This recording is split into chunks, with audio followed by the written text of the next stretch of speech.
Okay, let's have a look at diffraction through a single slit. Now, we've done diffraction through double slits, young slits, and we've looked at diffraction grating. Well, if you haven't, you can look at the video.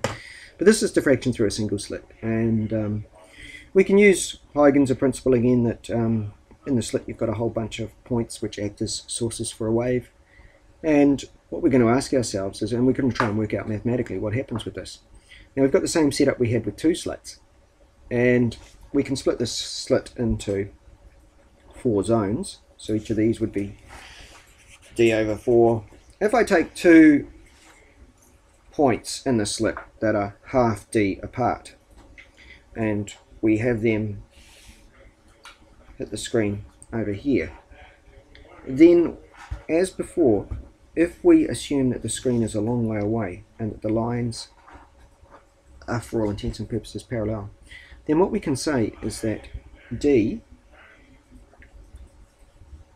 over 2 times the sine of theta, right, d over 2, half the slit length, times the sine of theta will be the path difference for the waves. So to get a minimum over here, we will need that to equal half a wavelength over 2.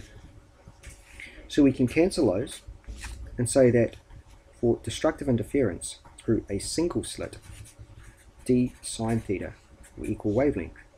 Now remember, for our other one which we did with the diffraction grating, d sine theta equals n wavelengths, gave you constructive interference. So with this situation we get destructive interference. Now I just took 2 points half a wavelength apart, but I could do that for an infinite number of pairs of points in that gap, and it would always hold true. So this does hold true. So I could take a pair here to here, or here to here. See what I'm saying? Now if we look at that pattern, when you actually draw the pattern, let me get another bit of paper, you'll see a pattern like this. So what pattern am I talking about? I'm talking about the pattern on the screen. What will you actually get? So actually on the screen we've got this midline here, and you'll see this pattern sometimes. I'll just turn it edge on so that I can draw it.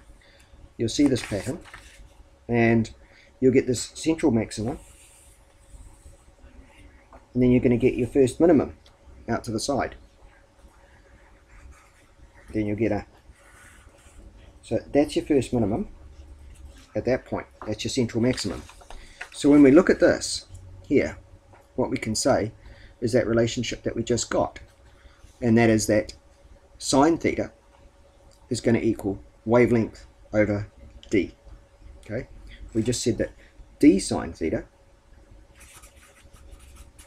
equals wavelength for a minimum. So this minimum here or this minimum here, we can say happens at wavelength over d, wavelength over d. That's the first minimum, and that's diffraction through a single slit.